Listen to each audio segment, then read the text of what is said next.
Welcome to the Learning Storyteller, where stories spark curiosity.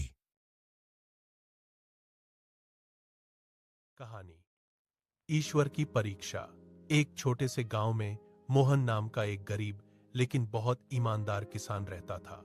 Mohan हमेशा भगवान पर विश्वास करता था और हर दिन मंदिर जाकर प्रार्थना करता था। गांव के लोग अक्सर उसकी गरीबी देखकर कहते थे, इतनी पूजा करने से क्या फायदा, भगवान ने तुम्हें दिया ही क्या है। मोहन मुस्कुराकर कहता, भगवान जो करते हैं अच्छे के लिए करते हैं। एक दिन खेत में काम करते समय उसे मिट्टी के अंदर एक पुराना घड़ा मिला। जब उसने घड़ा खोला तो उसमें सोने के सिक्के भरे हुए थे। मोहन एक पल के लिए खुश हुआ, लेकिन फिर सोचने लगा कि यह घड़ा शायद किसी और का होगा। उसी समय गांव में यह खबर फैल गई कि एक व्यापारी का सोने से भरा घड़ा कहीं खो गया है। मोहन समझ गया कि यह उसी व्यापारी का होगा।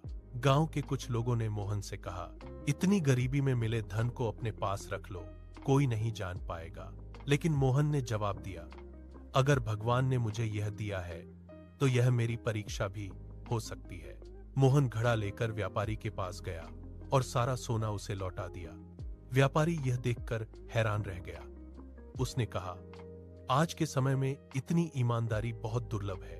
व्यापारी ने खुश होकर आधे सिक्के मोहन को दे दिए और कहा, यह तुम्हारी सच्चाई का इनाम है। उस दिन गांव के लोगों को समझ आया कि सच्चाई और ईमानदारी कभी व्यर्थ नहीं जाती।